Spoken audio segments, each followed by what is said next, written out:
Tulip সিদ্দিকের পদত্যাগের পর যুক্তরাজ্যের ট্রেজারি মন্ত্রণালয়ে এসেছে পরিবর্তন। অর্থনৈতিক সচিব পদে টিউলিপের পরিবর্তে নিয়োগ পেয়েছেন এমা রেনল্ডস। এমা রেনল্ডস এর আগে ওয়ার্ক অ্যান্ড পেনশনস মন্ত্রণালয়ের পেনশন মন্ত্রী ছিলেন এবং একই সঙ্গে জুনিয়র ট্রেজারি মন্ত্রী হিসেবেও দায়িত্ব পালন করেছেন। ৪৭ বছর বয়সী এমা রেনল্ডস গত বছরের জাতীয় নির্বাচনে নির্বাচিত হন। এ নির্বাচনে ১৪ বছর বিরোধী দলে থাকার পর লেবার পার্টি ক্ষমতায় ফিরে আসে।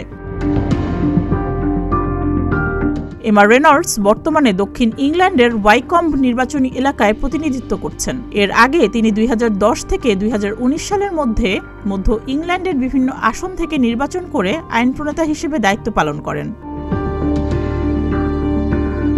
লেবার পার্টি দীর্ঘদিন বিরোধী দলে থাকার পর ২০২৪ সালে ক্ষমতায় ফিরে আসে। এমা রেনল্ডসের নিয়োগ যুক্তরাজ্যের অর্থনৈতিক নীতির উন্নয়ন এবং দুর্নীতির বিরুদ্ধে গুরুত্বপূর্ণ ভূমিকা রাখবে বলে আশা করা যাচ্ছে।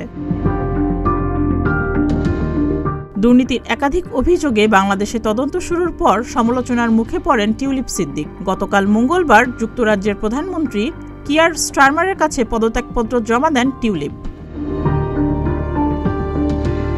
যুক্তরাজ্যের অর্থ মন্ত্রণালয়ের অর্থনীতি বিষয়ক মিনিস্টার ছিলেন টিউলিপ সিদ্দিক। দেশটির আর্থিক খাতে দুর্নীতি দমনের দায়িত্বে ছিলেন তিনি।